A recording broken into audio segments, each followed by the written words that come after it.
মেঘ নিজের মুখ থেকে বন্যার হাত সরিয়ে লম্বা করে শ্বাস নিয়ে বলল, আমি যা চাই তাই পাই। তোকে আমার ভাবি হিসেবে চাইছি, ইনশাল্লাহ সেটাও পেয়ে যাব। বন্যা হুঙ্কার দিয়ে উঠল, তোর আজগুবি ইচ্ছে পূরণ হওয়ার নয়। মেঘ মুখ ফুলিয়ে কপাল গুটিয়ে সূক্ষ্ম নেত্রে বন্যার দিকে তাকিয়ে আছে। সাদিয়া বলে উঠল, পূরণ হওয়ার নয় কেন? তুই কি অন্য কাউকে পছন্দ করিস? বন্যা কিছু বলার আগেই মেঘ গর্জে উঠে বলল, না, বন্যা কাউকে পছন্দ করে না, আর করবেও না। করলে শুধু আমার ভাইয়াকেই করবে। এর মধ্যে মিনহাজ বলল, মেঘ, তুই এতদিনে একটা সঠিক সিদ্ধান্ত নিয়েছিস। আমরা আজ আছি, কাল নেই, কিন্তু তোর ভাবি করে নিলে বন্যা সারা জীবন তোর পাশে থাকবে। বন্যার নাকের ডগা লাল বর্ণ ধারণ করেছে, রাগে চোখ মুখ আগুনের মতো হয়ে গেছে। চোয়াল শক্ত করে বন্যা বলল, তুই আর কথা বলিস না, ভণ্ড কোথাকার। সেদিন তো খুব করে বলছিলি, কার এত সাহস যে মেঘের গায়ে হাত তুলবে? আমি দেখব, মেঘকে বাঁচাবো। পরে কোথায় ছিল বাঁচানোর ক্ষমতা? আবির ভাইয়ার এক ধমক খেয়ে তো স্তব্ধ হয়ে গেছিলি। মিনহাজ ঢোক গিলে উষ্ণ স্বরে বলল, ধমক খেয়ে স্তব্ধ হয়নি, অন্য কারণে হয়েছিলাম। সাদিয়া জিজ্ঞেস করলো, কি কারণে? তোদের বলা যাবে না, কারণ তোরা ভয় পাবি। মিষ্টি গম্ভীর কণ্ঠে বলল, ভাব কম নিয়ে বল। মিনহাজ কপাল চুলকিয়ে বিড়বিড় করে বলল, সেদিন আবির ভাইয়ার কাছে কিছু একটা ছিল, সেটা বুঝতে পেরেই আমি ভয়ে চুপ করে গেছিলাম। মেঘ ভুরু কুচকে তাকিয়ে আছে, দৃষ্টিতে তিক্ততা। বন্যা মুখ বেঁকিয়ে চেয়ে আছে। সাদিয়া আর মিষ্টি বেশ কৌতূহলী। সাদিয়া নিচু স্বরে জিজ্ঞেস করলো, কি ছিল? ভয় পাবি না তো? না, বল। মিনহাজ ঢোক গিলে ধীর কণ্ঠে বলল, রিভল। মেঘ সঙ্গে সঙ্গে গর্জে উঠে, চুপ কর মিনহাজ। আবির ভাইয়া কি তোর গুন্ডা মনে হয়? আমার আবির ভাইয়ার নামে আর একটা বাজে কথা বললে আমি তোকে শেষ করে ফেলবো। মিনহাজ ভুরু গুটিয়ে ভাবলেসিন জবাব দিল, আমি জানি তোরা বিশ্বাস করবি না, তাই তোদের এতদিন কিছু বলিনি। তাছাড়া মেঘ শুন, আবির ভাইকে গুন্ডা বলছি না আমি, শুধু বলছি ওনার কাছে এরকম কিছু একটা আছে। বন্যা ফস করে বলল, বাজে কথা বলিস না মিনহাজ। আবির ভাইয়াকে দেখেই তুই ভয় পেয়ে চুপসে গেছিস, সেটা স্বীকার কর। মিনহাজ গম্ভীর কণ্ঠে বলল, ওনাকে দেখে ভয় পাইলে হয়তো ভয়ে পালাইতাম, আর না হয় শুরু থেকে চুপ করে স্ট্যাচুর মতো দাঁড়িয়ে থাকতাম। কিন্তু তোদের মনে আছে কি না জানি না, আমি কিন্তু ঠিকই কথা বলতে এগিয়ে গেছিলাম। ওনার ধমক খেয়ে থামছে ঠিক আছে, কিন্তু আমার নজর ছিল ওনার হাতের দিকে।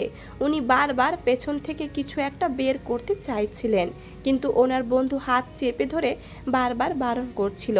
আমি যতক্ষণ মাথা নিচু করে দাঁড়িয়েছিলাম ততক্ষণ শুধু সেই দিকেই তাকিয়েছিলাম। মেঘ অবিশ্বাস্য কণ্ঠে বলল, তুই বললি আর আমি বিশ্বাস করে ফেলবো? জীবনেও না, বিশ্বাস করতে হবে না।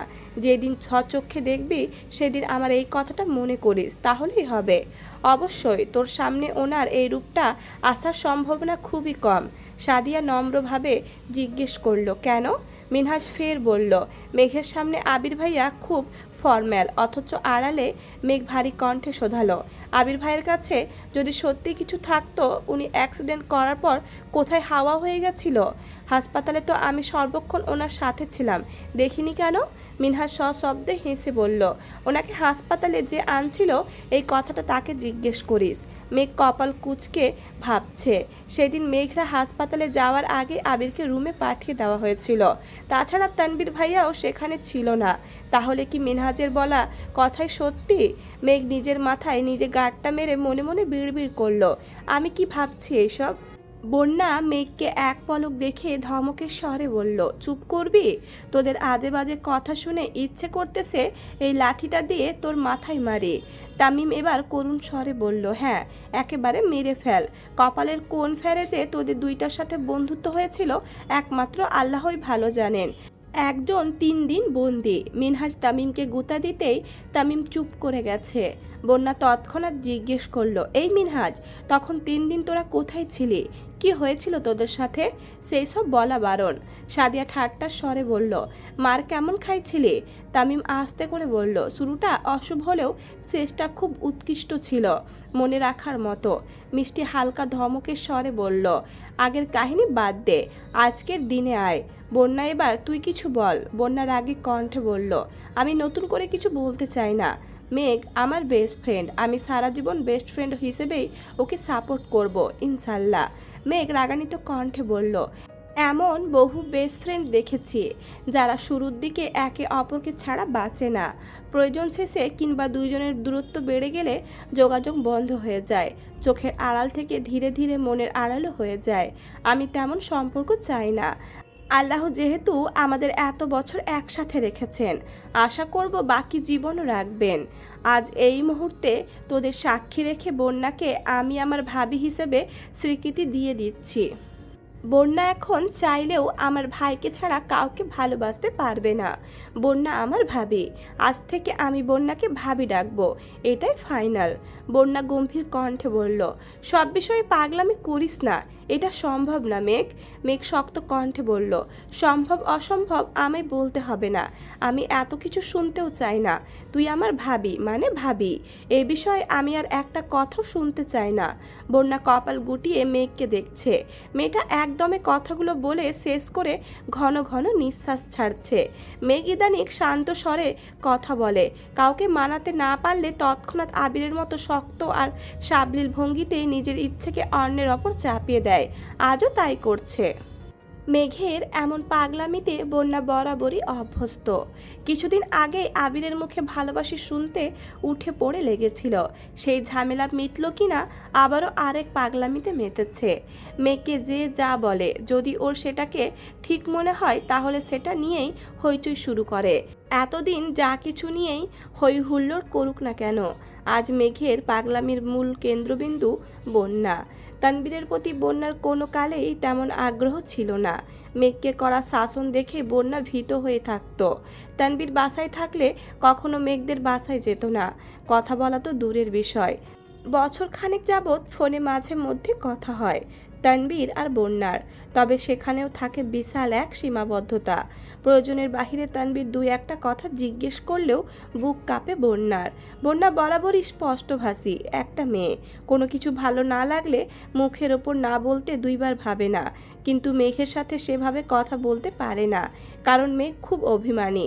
একবার মন খারাপ করে ফেললে এত সহজে ঠিক হয় না। আবিরের কথাই হয়তো মিনহাজদের সাথে কথা বলছে ঠিকই, তবে পূর্বের মতো স্বাভাবিক বন্ধন আর কখনোই হবে না। তবে মেঘের আজকের পাগলামি বন্যাও স্বাভাবিকভাবে নিতে পারছে না। বন্যা ভুরু কুচকে তাকিয়ে আছে। মেঘকে কিভাবে থামাবে সেসব ভেবেই বুক কাঁপছে বন্যার।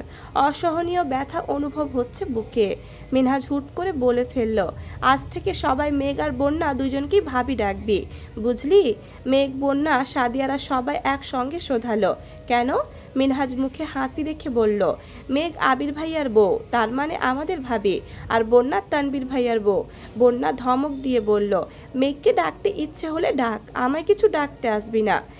তামিম লম্বা করে শ্বাস টেনে ফস করে ছেড়ে উদাসীন ভঙ্গিতে বলল, থাক ভাই, আমরা কোনো রিস্ক নিতে চাই না, আজ থেকে মেঘও ভাবি, তুইও ভাবি।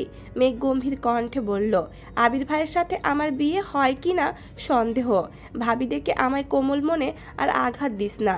মিনহাজ মুখে হাসি রেখে বলল, আমরা এত কিছু জেনে কি করব, বাঁচতে হলে ভাবি ডাকা ছাড়া উপায় নেই।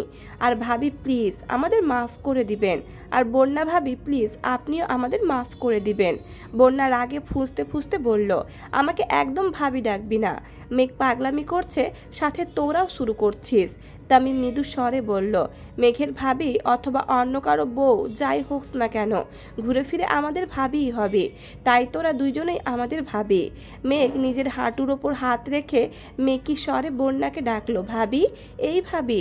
বন্যা অগ্নি দৃষ্টিতে মেঘের দিকে তাকাতেই মেঘ আতকে কিছুটা পিছিয়ে উষ্ট উল্টে বিড়বিড় করে বলল, দেখো ভাবি, তুমি আমার সাথে এমন ব্যবহার করতে পারো না, আমি কিন্তু ভাইয়াকে বিচার দিব। আমি না তোমার একমাত্র ননদিনী, একটু সুশ্রীর মতো তাকাও, মিষ্টি করে হাসো, তবেই না মনে শান্তি লাগবে। বন্যার মুখটা মলিন হয়ে আছে, নাক মুখ দেখে বোঝা যাচ্ছে ভেতরে ভেতরে রাগে ফুঁসছে। দাঁতে দাঁত চেপে ধরে মেঘের পাগলামিগুলো সহ্য করছিল, কিন্তু আর পারছে না। বন্যা রাগী স্বরে বলতে শুরু করলো, মেঘ, তোর এই পাগলামির কোনো ভিত্তি নেই। তুই আমার বেস্ট ফ্রেন্ড, তোর সাথে আমার ভালো সম্পর্ক আছে, সেটা ভিন্ন কথা, সেখানে পরিবার টানা একদমই উচিত না। তোর ভাই যে রাগী, হঠাৎ প্রয়োজন দুইটা কথা বলতে আমার 10 বার ভাবতে হয়, সেখানে ওনার প্রতি অন্য কিছু আমি কখনো ভাবতে পারি না। আমি তোর পাগলামির মানে ঠিকই বুঝতে পেরেছি, কিন্তু তোর এই ইচ্ছে পূরণ করার সাধ্য আমার নেই। মেঘ প্রশ্ন করলো, আমার ভাইকে অপছন্দ করার একমাত্র কারণটাই কি রাগ, নাকি অন্য কিছু? অন্য কিছু মানে? কিছু না। বন্যা ঢোক গেলে চুপচাপ বসে আছে। আরও 30 মিনিটের মতো চলল এই নীরব যুদ্ধ। মিনহাজ, তামিম, মিষ্টি, সাদিয়াও বন্যাকে বোঝানোর চেষ্টা করছে, কিন্তু বন্যা নিজের জায়গায় অনড়। মেঘ কিছুক্ষণ জোর গলায় চেঁচামেচি করে হঠাৎই শান্ত হয়ে গেছে। প্রায় 15 মিনিট যাবৎ মেঘ নিশ্চুপ হয়ে বসে আছে। বন্যা বেশ কয়েকবার খেয়াল করেছে। মেঘের অভিমান বুঝেও বন্যা কিছু বলল না। মেঘ হঠাৎই ধীর স্বরে বলল, প্লিজ তোরা এবার থাম। সরি বন্যা। বন্যার সাথে সাথে সবাই ভুরু কুঁচকে মেঘের দিকে তাকালো। মেঘের চোখ মুখ ফ্যাকাশে হয়ে গেছে। বন্যা রাজি হয়নি বলে মেঘের মন এত তাড়াতাড়ি খারাপ হয়ে যাবে এমন মেয়ে মেঘ নয়। মেঘের গাম্ভীর্যতা দেখে বন্যার ভয় হচ্ছে।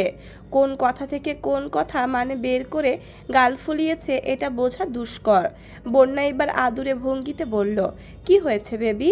মেঘ বন্যার দিকে এক পলক তাকালো, তবে দৃষ্টিতে বিন্দু মাত্র উত্তাপ নেই। বন্যা মলিন মুখ করে আবারও বলল, বেবি তুমি কি রাগ করেছ? মেঘ জিভ দিয়ে ঠোঁট ভিজিয়ে অনুষ্য কণ্ঠে বলল, না রাগ করিনি। মিনহাজ জিজ্ঞেস করলো, তো কি হয়েছে ভাবি? মেঘ মিনহাজের দিকে তাকিয়ে মলিন হাসলো। এভাবে বাহিরের কারো মুখে ভাবি শুনতে মেঘের বেশ ভালোই লাগছে। সহসা বন্যার দিকে এক নজর তাকিয়ে মিনমিন স্বরে বলল, মানুষ নিরন্তর সুখের নীড় খুঁজে, কষ্ট আড়াল করে প্রতিনিয়ত স্বভাবসিদ্ধ হাসে। মেঘের বলা কাব্যিক কথার মানে কেউই বুঝল না। তামিম ধীর কণ্ঠে জানতে চাইল, কি হয়েছে মেঘ? মেঘ কণ্ঠ খাদে নামিয়ে বলল, সরি বন্যা, আমার ওইরকমভাবে জোর করা একদমই উচিত হয়নি। বন্যা তপ্ত স্বরে বলল, কি হয়েছে তোর, প্লিজ বল। মেঘ ঢোক গিলে গলা খাখারি দিয়ে বলতে শুরু করলো, আমার পরিবার যেমন ছোট থেকেই আমার ব্যাপারে খুব সিরিয়াস, তেমনি আমিও আমার পরিবারের ব্যাপারে সিরিয়াস। প্রতিটা মানুষের মতো আমার মনেও পরিবারের প্রতি সফট কর্নার আছে, যা হয়তো সারা জীবন থাকবে। আমার পরিবারের অভ্যন্তরীণ সমস্যার কথা আমি এত সহজে কাউকে বলি না, এমনকি বন্যাকেও না। আমার মন খারাপের সময়টা নিজেকে গুটিয়ে রাখি, তবু বন্ধুদের ফ্যামিলি প্রবলেম শেয়ার করি না। আবির ভাই ব্যতীত আমার বাসার সবার সাথেই আমার খুব ভালো সম্পর্ক, এমনকি যেই তানবীর ভাইয়া আমায় ছোট থেকে কড়া শাসনে রেখেছে, আমাকে বড় করেছে, তাকে আমি খুব ভালোবাসি। শেষ কথাটা বলতেই মেঘের চোখ বেয়ে 2 ফোঁটা পানি গাল বেয়ে গড়িয়ে পড়ল। সাদিয়া জিজ্ঞেস করলো, তোর পরিবারে কি সমস্যা, কিছু হয়েছে?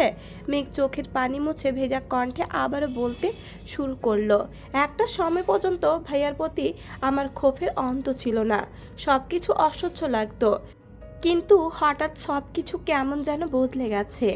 একদিন আমি স্কুল থেকে ফিরে দেখি ভাইয়া ড্রয়িং রুমের ফ্লোরে বসে 2 হাতে মাথা চেপে ধরে কাঁদছে। আম্মু আর বড় আম্মু ভাইয়াকে বোঝানোর চেষ্টা করছে, অন্যদিকে আব্বু আর বড় আব্বু যা তা বলে চিৎকার করছে। আমার ছোট মস্তিষ্কে তখন কিছুই ঢুকছিল না। ভাইয়া তখন উচ্চ মাধ্যমিক পরীক্ষার্থী ছিল, কিছুদিন পর পরীক্ষা, অথচ ভাইয়ার অবস্থা নাজেহাল হয়ে পড়েছিল।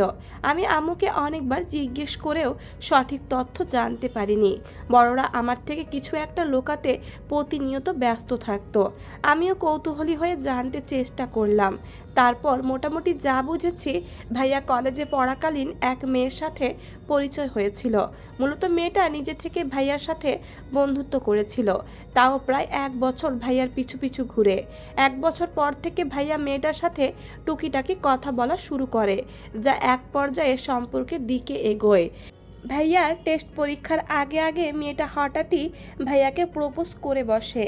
যেহেতু মেয়েটার সাথে ভাইয়ার ভালো সম্পর্ক ছিল, তাই ভাইয়াও রাজি হয়ে গেছিল। পরীক্ষার ব্যস্ততায় প্রায় 1 মাস কেটে যায়। এরপর ভাইয়ার এক ফ্রেন্ড ভাইয়াকে মেয়েটার ব্যাপারে কিছু তথ্য দেয়। ভাইয়া প্রথমে একদমই বিশ্বাস করেনি, কিন্তু পরবর্তীতে খোঁজ নিয়ে জানতে পারে ভাইয়ার বন্ধুর বলা প্রতিটা কথাই সত্যি ছিল। তারপর থেকেই ভাইয়ার অবস্থা খারাপ হয়ে গেছিল, একের পর এক অসুস্থতা লেগেই ছিল। প্রায় 6 মাস ভাইয়া দুনিয়ার কোনো খবর বলতে পারেনি, এয়ার লস গেছে। তারপর ধীরে ধীরে কিছুটা সুস্থ হয়েছে।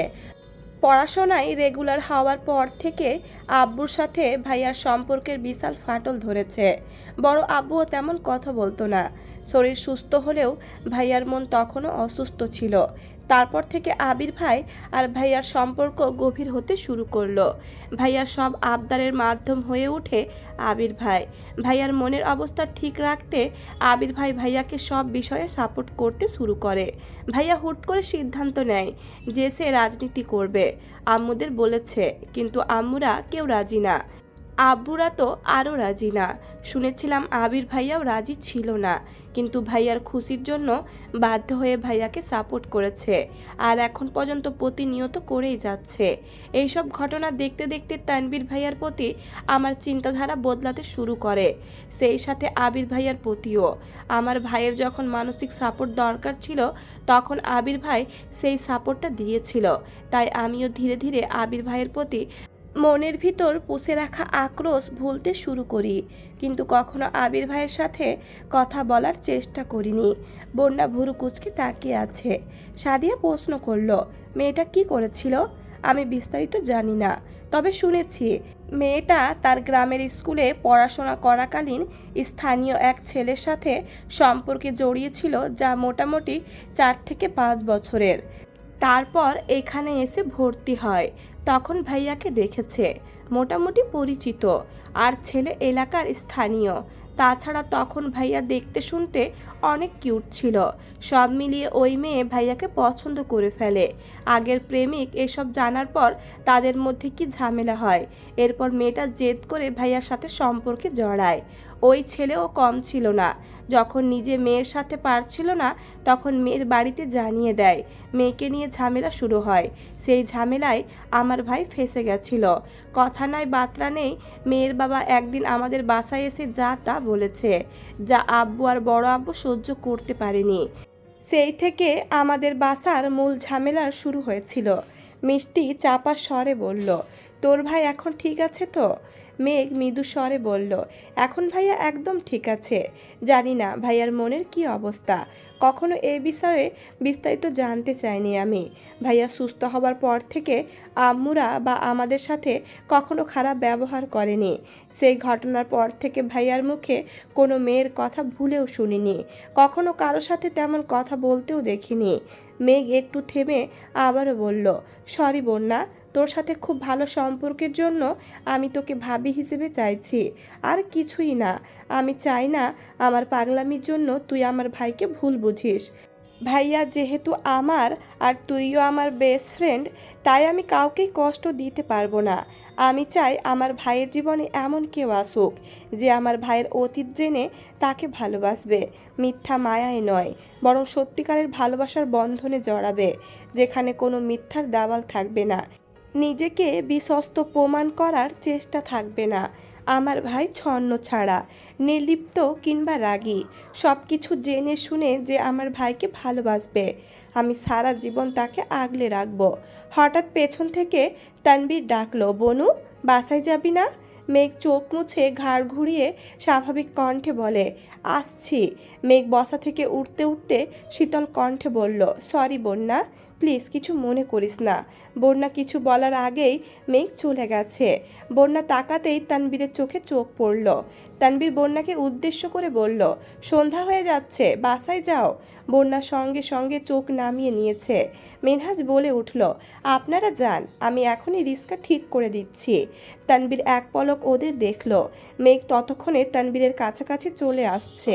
মেঘের চোখ এখনও ছলছল করছে। পশ্চিমা আকাশে হেলে পড়া সূর্যের রক্তিম আলোতে মেঘের অশ্রুসিক্ত চোখ চিকচিক করছে। তানবীর তপ্ত স্বরে জিজ্ঞেস করল, কাঁদছিস কেন? মেঘ অবিলম্বে চোখ মুছে ভেজা কণ্ঠে বলল, চলো যাই। তানবীর আবারও প্রশ্ন করল, এতক্ষণ যাবৎ এখানেই বসে আছিস, খাসনি কিছু? মেঘের তড়িৎ জবাব, না। মেঘের হঠাৎ মাথায় আসছে আবির ভাই নতুন গাড়ি কিনেছে। মিনহাজরা যেহেতু তাকে আবির ভাইয়ের বউ ভাবে, তাই ভাবি হিসেবে মেঘের ওদেরকে ট্রিট দেওয়া উচিত। মেঘ থমকে দাঁড়িয়ে উত্তেজিত কণ্ঠে বলল, আমি আগামীকাল তোদের ট্রিট দিব, চলে আসিস। তারপর তানবীরের সাথে চলে গেছে। মেঘের মুখে হাসি আছে, তবে চোখের পাপড়িগুলো এখনও ভেজা। আবির ড্রাইভিং সিটে বসেছিল। মেঘের শুকনো মুখ আর ভেজা চোখ দেখেই কপাল গুটালো। তানবীরের দিকে তাকিয়ে ইশারায় জানতে চাইল, কিন্তু তানবীরও জানে না। আবির শীতল কণ্ঠে প্রশ্ন করল, কেউ কিছু বলছে? মেঘ ফিক করে হেসে উল্টো প্রশ্ন করল, আমাকে কেউ কিছু বলার সাহস আছে? আবির আর তানবীর দুইজনেই নিঃশব্দে হেসে গাড়ি স্টার্ট দিল। টুকটাক খাওয়া দাওয়া করে বাসার মানুষদের জন্য খাবার নিয়ে বাসায় ফিরতে ফিরতে সন্ধ্যা হয়ে গেছে। আলী আহমেদ খান আর মোজাম্মেল খান নামাজের জন্য কেবলই বাসা থেকে বের হচ্ছিলেন। নতুন গাড়ি থেকে আবিরদের নামতে দেখে ওখানেই থমকে দাঁড়ালেন। মেঘ, আবির, তানবীর তিনজনই গাড়ি থেকে নেমেছে। মোজাম্মেল খান মেঘকে প্রশ্ন করলেন, কোথায় গিয়েছিলে তুমি? বন্ধুদের সাথে দেখা করতে, তারপর ভাইয়ারা নিয়ে আসছে। আলী আহমেদ খান আবিরকে উদ্দেশ্য করে জিজ্ঞেস করলেন, গাড়ি কি তুমি কিনেছ নাকি অন্য কারোর? আমি কিনেছি। মোজাম্মেল খান গম্ভীর কণ্ঠে বললেন, বাড়িতে 3টা গাড়ি থাকা সত্ত্বেও অ্যাকাউন্ট থেকে টাকা তুলে নিজস্ব গাড়ি কেনার কোনো মানেই নেই। আবির মাথা নিচু করে দাঁতে দাঁত চেপে ধরে নিজের রাগ সংযত করার চেষ্টা করল। ছোট করে শ্বাস ছেড়ে মাথা তুলে নিরেট কণ্ঠে বলল, চেক করে দেখবেন, অ্যাকাউন্ট থেকে যে টাকাটা তুলেছিলাম সেটা রেখে দিয়েছি, আর আমি আমার টাকা দিয়ে গাড়িটা কিনেছি। আলী আহমেদ খান গম্ভীর কণ্ঠে বললেন, আবির, তোমাকে অ্যাকাউন্টে টাকা রাখতে একবারও বলা হয়নি। তোমার অ্যাকাউন্ট, তুমি যখন খুশি টাকা তুলবে। আমি সেদিন শুধু জানতে চেয়েছিলাম। আবির মৃদু হেসে বলল, সেদিন কারণ জানতে চেয়েছিলেন, আজ বলছিলেন আপনাদের জমানো টাকা দিয়ে গাড়ি কিনেছি। 2 দিন পর আমি অন্য কিছু করলে দেখা যাবে সেখানেও আপনাদের জমানো টাকার কথাটাই উঠবে। তার থেকে ভালো আপনাদের টাকা জমা রেখে দিলাম। আলী আহমেদ খান গম্ভীর কণ্ঠে শোধালেন, নিজের যোগ্যতা প্রমাণ করছো? আবির মলিন হেসে বলল, হয়তো। মোজাম্মেল খান কিছু বলতে চেয়েও থেমে গেলেন। পাশ কাটিয়ে নামাজের জন্য চলে গেছেন। আবির, তানবীর নিজেদের রুমে চলে গেছে। মেঘ আম্মু, বড় আম্মু, কাকিয়া, মিম আদিকে ডেকে এনে আবিরের গাড়ি দেখাচ্ছে। বিকেলবেলা গাড়িটা দেখে মেঘের সত্যি খুব রাগ হয়েছিল, তবে এখন আর সেই রাগটা নেই। ঈদের দিনের মতো এত সুন্দর একটা দিনেও যেখানে আব্বু আর বড় আব্বু টাকার হিসেব চাইতে পারে, সেখানে আবির ভাইয়ের গাড়ি কিনে নিজের অবস্থান প্রমাণ করাটা দোষের কিছু না। আবিরের জন্য এখন অন্যরকম ভালো লাগা কাজ করছে। মেঘ রুমে এসে চোখ বন্ধ করলো, অমনি আবিরের কণ্ঠস্বর মেঘের কানে বাজছে। আবিরের গায়ের গন্ধ অনুভব করে আচমকা চোখ মেলল মেঘ। মস্তিষ্কে সর্বক্ষণ এক আবির ভাই তোলপাড় চালাচ্ছে।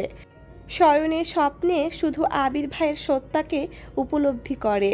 পরের দিন ভার্সিটিতে যেতেই বন্যার সাথে দেখা। বন্যা মেঘের জন্য বাহিরে অপেক্ষা করছিল। মেঘকে দেখেই ঠোঁটে হাসি রেখে বলল, তোর জন্য একটা সারপ্রাইজ আছে। মেঘ স্বাভাবিক কণ্ঠে জিজ্ঞেস করলো, কি? আগে ক্লাস শেষ করি, পরে বলবো। আচ্ছা। বন্যা আর মেঘ ক্লাসে ঢুকতেই পেছন দিক থেকে মিনহাজার তামিমরা চেঁচিয়ে উঠল, হাই ভাবিরা। আশেপাশের কয়েকজন জিজ্ঞেস করল, ভাবিরা আবার কে? তামিম গম্ভীর কণ্ঠে বিড়বিড় করে বলল, রমণী তোমার হলে প্রেমিকা আর অন্যের হলে ভাবি, বুঝছো? প্রেমিকা হওয়ার বদলে ভাবি হওয়া ফিলিংসটা জোস।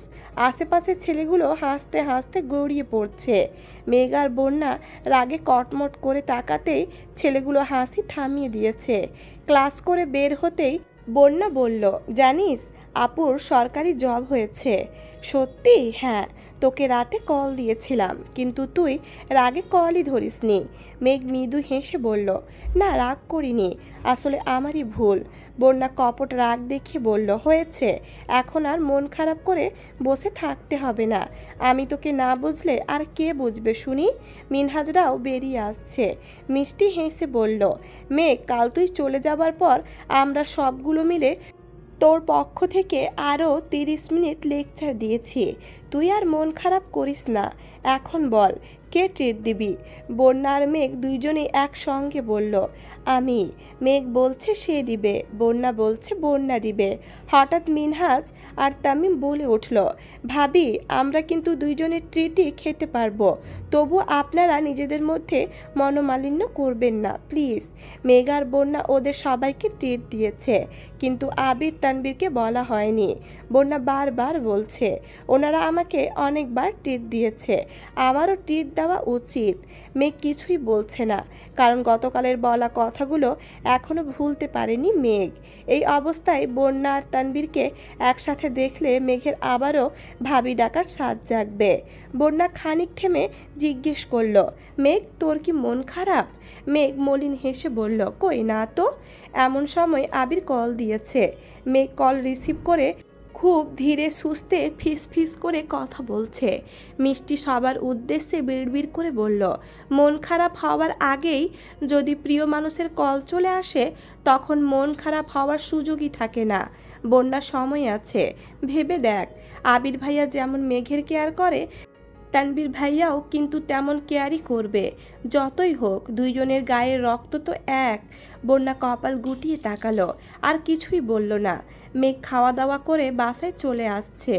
গতকাল ইকবাল খান বাসায় ছিল না, আজ বিকেলেই ফিরেছে। আবিরের গাড়ি দেখে উনি রীতিমতো আশ্চর্য হয়েছেন। সেই থেকে আবিরের বাড়ি ফেরার অপেক্ষা করছেন। আবির বাসায় ফেরার 20 মিনিট পর ইকবাল খান আবিরের রুমে গেলেন। কাকামণিকে দেখেই আবির শোয়া থেকে উঠে বসল। ইকবাল খান ঠান্ডা কণ্ঠে জিজ্ঞেস করলেন, ফিরে আছিস? হ্যাঁ। কেন? ছাদে চল, কথা আছে। কি হয়েছে কাকামণি? চল আগে। আবিরকে নিয়ে ছাদে চলে আসছেন। ছাদের মাঝ বরাবর বসে ইকবাল খান ধীর কণ্ঠে জানতে চাইলেন, তুই যা করছিস তা কি বুঝে শুনে করছিস? আবির কপাল গুটিয়ে শোধালো, মানে? তোকে গাড়ি কেনার জন্য নিষেধ করেছিলাম আমি, বারবার বলেছি আমার গাড়িটাই তোর, তারপরও তুই গাড়ি কিনলি কেন? আমার কারো কথা শুনতে ভালো লাগে না। তুই যে ধ্বংসলীলায় মেতেছিস এর ফলাফল খুব ভয়ানক হবে। আবির নিশ্চুপ, মাথা নিচু করে বসে আছে। ইকবাল খান ধীর কণ্ঠে প্রশ্ন করলেন, তুই কি জেনে বুঝে মেঘকে ভালোবেসেছিস? ইকবাল খানের দিকে আশ্চর্য নয়নে তাকিয়ে আছে আবির। কাকামণি মেঘের কথা কিভাবে জানতে পারল? আবির আনমনে বলল, যখন ভালোবেসেছি তখন বাসার সিচুয়েশন জানা বা বোঝার বয়স আমার ছিল না। ইকবাল খান মেকি স্বরে বললেন, এখন তো বুঝতেছিস, ছেড়ে দিতে পারবি? আবির গর্জে উঠে বলল, না, আমি ওকে ছাড়া বাঁচব না। আমি তো দিব্যি বেঁচে আছি, আর ভালোই আছি। আবির নিরেট কণ্ঠে বলল, আমি তোমার মতো শক্ত খোলসে নিজেকে আবদ্ধ করে সারা জীবন কাটাতে পারবো না কাকামণি। বাসার পরিস্থিতি বোঝার পর থেকে এখন পর্যন্ত নিজের অনুভূতিগুলো বন্দি করে রাখতে রাখতে আর পারছি না। তবুও মনের কোণে ক্ষীণ আলো জ্বলছে। মনে হচ্ছে হয়তো সব কিছু ঠিক করতে পারবো। যদি ঠিক না হয় তখন? আবির মৃদু হেসে বলল, যা কিছু হতে পারে।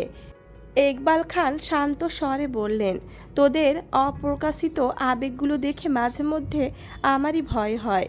মেয়েটার মুখের দিকে তাকানো যায় না। আমার হাতে ক্ষমতা থাকলে আমি ধুমধাম করে তোদের বিয়ে দিয়ে দিতাম। আবির মুচকি হেসে বলল, কখনো প্রয়োজন হলে পাশে থেকো প্লিজ। ইকবাল খান শক্ত কণ্ঠে বললেন, ইনশাল্লাহ, আমি সব সময় তোর পাশে আছি। আর পাশে আছি বলেই তোকে গাড়ি কিনতে নিষেধ করেছিলাম। টাকা খরচ করতে আমি বারবার নিষেধ করি। কখন কোন পরিস্থিতির সামনে আসে বলা যায় না। সমস্যা নেই, তুমি চিন্তা করো না। আবির আর ইকবাল খান বেশ কিছুক্ষণ ছাদে কথা বলল। আবির হঠাৎ প্রশ্ন করল, আচ্ছা কাকামণি, আমি মেঘকে পছন্দ করি, এটা তুমি কিভাবে জানো? ইকবাল খান শান্ত স্বরে বললেন, আমি আরও 6 মাস আগে থেকেই তোদের খেয়াল করছি। প্রথম প্রথম এতটা বুঝতে না পারলেও ধীরে ধীরে বুঝতে পেরেছি। শোন, বাসায় একটু সাবধানে থাকিস। আচ্ছা। আবির নিজের রুমে চলে গেছে। দেখতে দেখতে আরও 15 দিন কেটে গেছে। এর মধ্যে বন্যা একদিন মিম, মেঘ, আদি, তানবীর, আবির সবাইকে ট্রিট দিয়েছে। আজ ভোরবেলা ঘুম থেকে উঠে না খেয়ে তানবীর বেরিয়ে গেছে। আবিরও তাড়াহুড়ো করে নাস্তা করে বেরিয়েছে। আবির আজ আব্বুর অফিসে যায়নি, সরাসরি নিজের অফিসে চলে আসছে। দুপুরের দিকে আবির ল্যাপটপে কাজ শেষ করে চেয়ারে হেলান দিয়ে সবেমাত্র চোখ বন্ধ করেছে। এমন সময় কাকিয়ার নাম্বার থেকে কল আসছে। আবির কপাল গুটিয়ে তাকালো। সচরাচর কাকিয়া আবিরকে কল দেয় না, বললেই চলে। আবির কল রিসিভ করে ধীর কণ্ঠে বলল, হ্যাঁ কাকিয়া বলো। ভাইয়া আমি মিমের গলা কাঁপছে, ফিস ফিস করে কথা বলছে। আবির ভারী কণ্ঠে জিজ্ঞেস করলো, কি হয়েছে, বাসায় কোনো সমস্যা? মিম কাঁপা কাঁপা কণ্ঠে বলল, আপুকে দেখতে আসা মানুষগুলোকে আগেরবার আপনারা বাসায় আসতে দেননি, এটা চাচ্চু বুঝে গেছেন।